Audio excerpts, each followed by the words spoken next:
दिखने में सुंदर नहीं थी, लेकिन अमीर बाप की बेटी सृष्टि पर उसकी माँ जान छिड़कती। मेरी बेटी कितनी प्यारी है, भगवान सबको सृष्टि जैसी बेटी दे। सृष्टि धीरे धीरे बड़ी होती है। एक दिन सृष्टि की सहेली कहती है, तू दिखने में कितनी अजीब सी है, लेकिन मैं जानती हूँ हम सब में सबसे अच्छी शादी तो तेरी ही होगी। तेरे पापा अमीर जो हैं। और बता नहीं सकते यार, दहेज तो हर कोई देता है, ये क्या ज्यादा ले जाएगी अपने पति के लिए?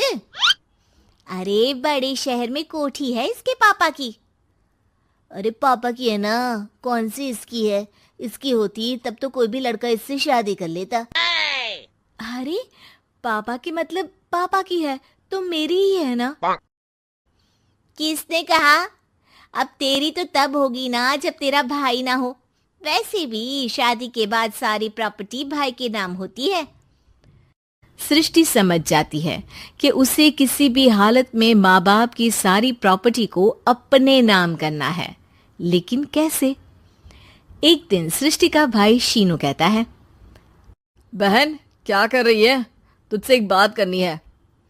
अरे हाँ हाँ करना, मैं तो तेरी बहन हूँ। बहन मेरी लाइफ में ना एक लड़की है, बहुत अच्छी है। मैं सोच रहा हूँ माँ और पापा से बात करूँ शादी के लिए। सृष्टि को समझ में आ जाता है कि भाई की शादी होते ही भाभी उसे एक दिन भी घर में बर्दाश्त नहीं करेगी। क्या बात है भाई, बताना कौन है वो? यार वो बहुत अच्छी लड़की है, पढ़ी लिखी है, मेरे साथ जॉब भी करती है। बस एक प्रॉब्लम है। प्रॉब्लम? क्या प्रॉब्लम है भाई? यार वो शादीशुदा है, लेकिन उसके पति ने उसे सिर्फ इसलिए छोड़ दिया क्योंकि उसके माँ बाप दहेज नहीं दे पाए। सृष्टि ये सुनकर न जाने क्यों खुश हो जाती है। अरे भाई तो क्या हुआ, लड़की तुझे तो पसंद है ना? शीनू को लगता है कि बहन उसे समझ रही है। वो इस बात से अनजान होता है कि उसकी बहन की मंशा पूरा घर हड़पने की है। सृष्टि अपनी माँ से कहती है, मम्मी मुझे तो बहुत चिंता है, पता है शीनू क्या कर रहा है? अरे क्या कर रहा है, वो तो काम पर जाता है और वापस घर आता है। नहीं ना माँ, वो यही तो नहीं कर रहा, बाकी सब कर रहा है। आपको पता है उससे प्यार है, और वो भी एक शादीशुदा लड़की से। ये क्या हो गया? मैं सोसाइटी में क्या मुंह दिखाऊंगी? अरे तेरे पापा तो यही कहेंगे कि मैंने ही उसे बिगाड़ दिया है। माँ देखो, मेरी बात मानो, पापा पर भी विश्वास करने की जरूरत नहीं है। अब आप ही बताओ, पापा इतनी देर घर के बाहर रहते हैं क्यों? बोलो। अरे बेटा वो तो नौकरी करते हैं ना। तू बहुत भोली है माँ। पापा का ऑफिस तो 7 बजे खत्म हो जाता है, लेकिन देखो कितनी देर से आते हैं। अरे नहीं नहीं बेटा, ऐसी कोई बात नहीं है। सृष्टि माँ को एक औरत से बात करते पिता की फोटो दिखाती है। देखो माँ, कैसे हैं पापा? मैं ना कहती थी कि पापा सही नहीं है। मैं तेरे पापा से बात करूंगी, दे फोटो मुझे। ओ माँ, वो तो डिलीट हो गई। लेकिन चल, तूने तो देख लिया ना। पापा से बाद में बात कर लेना, और हाँ, मेरा नाम बिल्कुल मत लेना। हाँ माँ। अब क्या था, सृष्टि के माँ और पिता के बीच झगड़ा होना शुरू हो जाता है। सृष्टि के मन में क्या चल रहा था कोई नहीं जानता था। एक दिन, माँ सृष्टि के लिए एक लड़का देखा है, वो लोग शाम को उसे देखने आने वाले हैं। और हाँ माँ, एक खुशखबरी, मैं और पापा मिलकर एक नया बिजनेस ट्राई कर रहे हैं। शाम को लड़का आता है, सांवले रंग का। सृष्टि को तो बिल्कुल भी पसंद नहीं आता। लड़की की माँ कहती है, लड़की का चेहरा तो कोई खास नहीं, लेकिन अगर मेरे बेटे को आप लोग सेटल कर दें तो मैं उसकी शादी आपकी बेटी से करवा दूं। सृष्टि को लड़का बिल्कुल पसंद नहीं था। उसे भाई पर गुस्सा आ जाता है। लड़के वालों के जाने के बाद कहती है, माँ देखा शीनू मेरे लिए कैसा लड़का लेकर आया, न दिखाने लायक न सुनने लायक, सेटल भी नहीं, वो भी हम करे। अरे माँ, मैं जानती हूँ ये मेरी शादी किसी भी घर में क्यों करवाना चाहता है। अरे कैसी बात कर रही है बहन, तूने तो देखा ना, लड़के को मैंने ही मना कर दिया तुझसे शादी के लिए। जिसने लड़का बताया था उसने उसकी बहुत तारीफ की थी।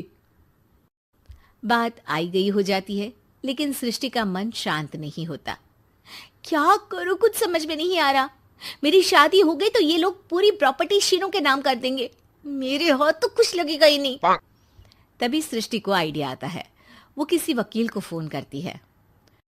जी देखिए, अगर आपके मम्मी पापा का तलाक हो जाता है तो आपके पिता की आधी प्रॉपर्टी आपकी माँ के नाम हो जाएगी, फिर उसे वो किसी को भी दे सकती है।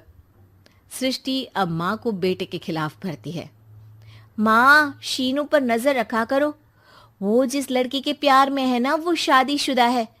यहाँ आएगी, सारा पैसा, रुपया, जमीन, जायदाद सब हड़प लेगी। पापा का भी हाल तुमसे छुपा नहीं है। ऐसा ना हो कि मैं और आप एक दिन सड़क पर भीख मांगे। हे भगवान, मैं तो जीते जी मर जाऊंगी अगर ऐसा हो गया तो। ऐसा हो गया नहीं माँ, ऐसा ही होगा। अभी समय है, आगे का सोच लो। मैं तो कहती हूँ पापा से आधी प्रॉपर्टी लेकर अलग हो जाओ। पापा की आधी प्रॉपर्टी भी हम लोगों को अगर मिल जाती है ना, तो अगले 7 जन्म सफल समझो। बेचारी माँ बेटी के कहने पर पति से तलाक लेकर अलग हो जाती है।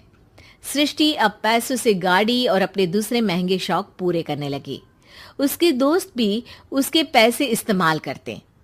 सृष्टि, कल तुम कहाँ थी? मैं सारा दिन घर पर अकेली थी। तो मैं क्या करूं? मैंने ठेका तो नहीं लिया है ना तुम्हें संभालने का। माँ को सृष्टि से ये उम्मीद नहीं थी। वो बैठकर रोने लगती है। वहीं उसका पति यानी कि सृष्टि के पिता आ जाते हैं। मैं जानता था कि तुम्हारा यही हाल होगा, तो आपने मुझे रोका क्यों नहीं? मैं रोकता तो तुम रुकती क्या? सृष्टि के कहने पर तुमने मुझ पर अपने बेटे पर शक किया, लेकिन तुम ये भूल गई कि कैसे हम दोनों ने मिलकर जीवन में इतना सब खड़ा किया।